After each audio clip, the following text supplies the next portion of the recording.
You gonna just chill? Yeah, I don't blame you.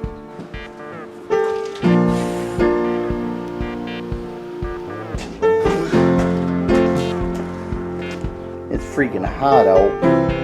Now some of you... You doing alright? Yeah, you're kind of tired, aren't you?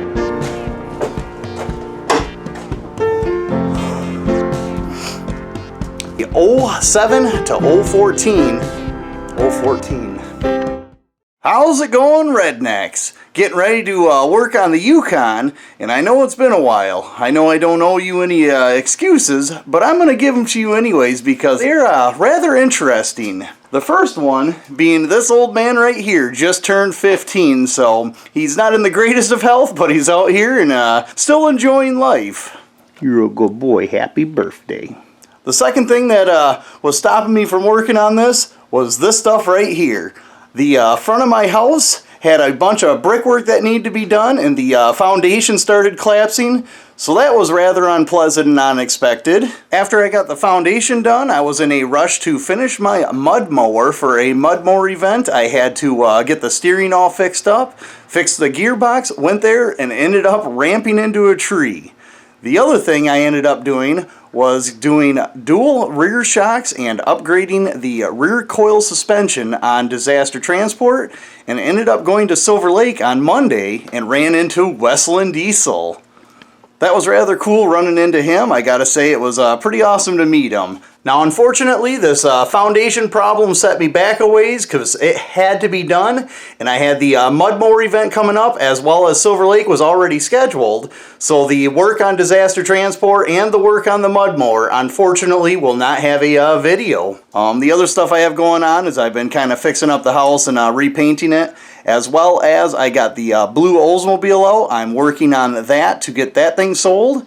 But without further ado, what do you say we get started on the Yukon? Now as you can see next to the Yukon I have the Tahoe part, and it is missing the rear window.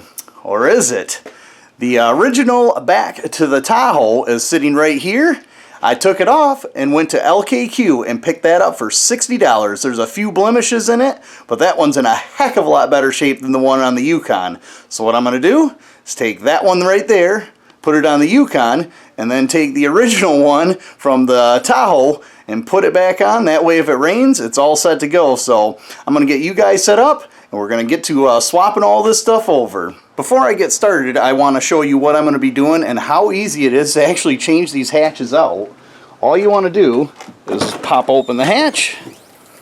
You're going to remove the upper panel right here, and there are two 13mm bolts that pop through here, and then you got to undo your clips down here. And lastly, remove your electrical. This clip-in will come out. There's a plug-in, and then there's a disconnect for your rear sprayers, and this whole thing lifts off. So literally the only two tools you need are a 13mm and a flathead screwdriver.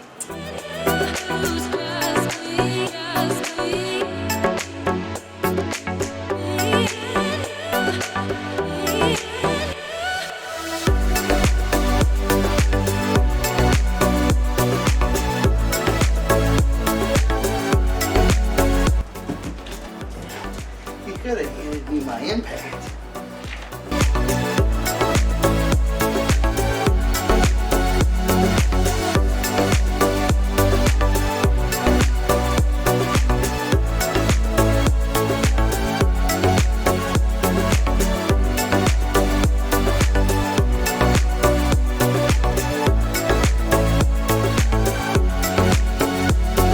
Well, there we go. That gate looks a heck of a lot better. Has a lot of rust spotting on it from probably cheap brake pads. As you can see, I'll have to buff all that out. Here's one of the blemishes right here, and then there's another one right here, and I guess there is a little one down here on the bottom, another little one over there. But I tell you what, it looks a heck of a lot better than that right there. Now some of you may have already noticed that I had an Escalade third brake light on that Yukon, and I gotta say I don't really care for the brake light. All I was after was the glass. Now on the stock Tahoes and Yukons, the third brake lights are built into the vehicles. where on the Escalades, they were bolted into the glass. So I need this glass to bolt a different third brake light onto. Now there is another option before I get to what third brake light I'm going to be putting on, is the 06 glass. Now this was a 1 year specific, and if you take a look, what makes this unique is it's actually frameless. The glass comes all the way out to the edge, where the Tahoes, Escalades, Yukons, and Suburbans all had frames on them, but that one had a rear spoiler that bolted onto the glass. Now with me having both options of glass, I don't know which one's going to work best for what I want to do, but I have a 2007 to 2014 third brake light off a Tahoe or Yukon, and I like how they look, and I've seen a few people that have actually installed them on one of those glass, but nobody has a write-up on it, so I'm going to have to do a video on that eventually, and that will hopefully be coming up. But until then, hopefully you guys enjoyed this video. Like, comment, share, subscribe, and get back to work.